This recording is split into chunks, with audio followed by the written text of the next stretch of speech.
Hi friends, আশা করি তোমরা সবাই ভালো আছো। আজ নানান ব্যঞ্জনে ঘরোয়া উপকরণ দিয়ে নিরামিষ সবজি বানিয়ে দেখাচ্ছি। এখানে তেল দিয়ে ডালের বড়িগুলো ভেজে নিলাম, এখন উঠিয়ে নিচ্ছি।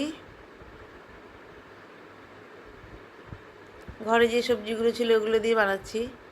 এখন এখানে দুটো শুকনো লঙ্কা আর দুটো তেজপাতা দিয়ে ফোড়ন দিয়ে নিলাম, আর মধ্যে একটু লবণ দিয়ে দিলাম, নাহলে তেলটা ছিটে যাবে। এখন এর মধ্যে একটু পাঁচফোড়ন দিয়ে দিলাম, দিয়ে এখন টমেটোটা দিয়ে দিলাম। টমেটোটা পরে দিচ্ছি কারণ পাঁচফোড়নটা নাহলে ভাজবে না। আর এখানে একটু আদা কুচি করে দিয়ে দিলাম, দিয়ে এখন ভালো করে নাড়িয়ে নিচ্ছি। এখন এখানে সবজি নিয়েছি হচ্ছে পটল, ঝিঙে, ডালের বড়ি, মূলা, মিষ্টি কুমড়া, এইসব যেগুলো ঘরে ছিল, ডাঁটা, এইসব আর কোয়াশ, এইসব ছোটোখাটো কয়েকটা টুকরো দিয়ে একটা নিরামিষ সবজি বানিয়ে নিয়েছি। এখন এটা আমি তেলের মধ্যে দিয়ে দিচ্ছি, ফোড়নের মধ্যে দিয়ে ভালো করে মিশিয়ে নিচ্ছি।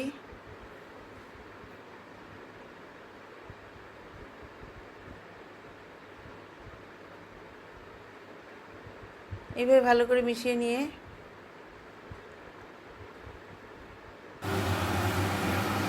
সামান্য একটু লবণ দিয়ে দিলাম, কারণ আগে একটু লবণ দিয়েছিলাম। এখন ভালো করে নেড়ে নিয়ে একটু ঢেকে দেব।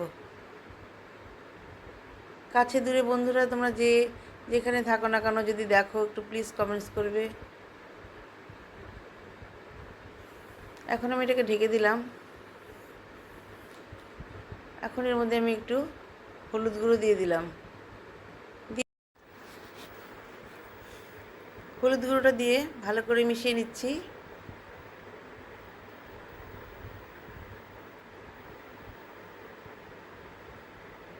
বন্ধুরা মাঝে মাঝে একটু নিরামিষ সবজি খেতে হয়, সেই জন্য একটু নিরামিষ সবজি বানিয়েছি। এটা আমি ঠাকুরকে দিয়েছিলাম মুগ ডালটা, সেই মুগ ডালটা আমি এখন এর মধ্যে দিয়ে দিলাম, নাহলে নষ্ট হবে ডালটা। এই ডালটা এখন এর মধ্যে মিশিয়ে দিলাম, মিশিয়ে দিয়ে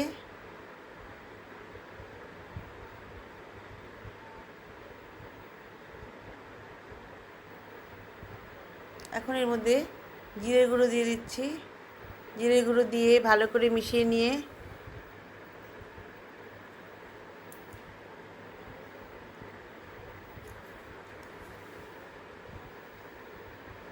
এইভাবে ভালো করে মিশিয়ে নিচ্ছি।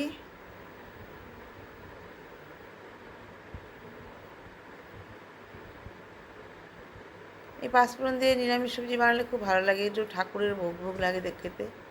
এখন এর মধ্যে ডালের বড়ি দিয়ে দিলাম। আমরা সবসময় মাছ মাংস খেতে থাকি, তো মাঝে মাঝে একটু নিরামিষ খেতে হয়। আছে সপ্তাহে কয়েকদিন মাঝে মাঝে নিরামিষ খাই। তো এইভাবে এখন ভালোভাবে মিশিয়ে দিলাম। মিশিয়ে দিয়ে এখন এটাকে একটু ঢেকে দেব। এখন ঢেকে দিলাম যাতে সবজিগুলো ভালো করে মজে যায়। ঢাকনাটা উঠিয়ে এখন এর মধ্যে 6টা কাঁচা লঙ্কা দিয়ে দিলাম ফেলে, দিয়ে ভালো করে মিশিয়ে নিচ্ছি। দেখো সবজির থেকে অনেকটা জল বেরিয়ে গেছে, অনেকটা জল বেরিয়ে গেছে। এখন এর মধ্যে একটু চিনি দিয়ে দিলাম। নিরামিষ সবজি একটু মিষ্টি মিষ্টি না হলে ভালো লাগে না, ঝালও লাগে, একটু মিষ্টিও লাগে, খেতে খুব ভালো লাগে। এভাবে মিশিয়ে নিয়ে রান্নাটা প্রায় আমার হয়ে গেছে। এখন এর মধ্যে একটু ঘি দিয়ে দেব। এখানে আমি ঘি দিয়ে দিলাম, ঘি দিয়ে ভালো করে মিশিয়ে নিলাম।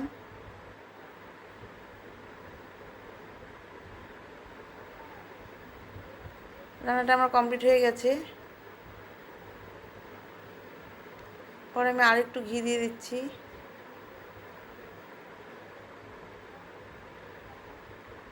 এখানে আমি আরেকটু ঘি দিয়ে দিলাম উপর দিয়ে, যখন রান্নাটা শেষ হয়ে গেল তখন আরেকটু ঘি দিয়ে উপর দিয়ে এখন রান্নাটা আমার কমপ্লিট হয়ে গেল।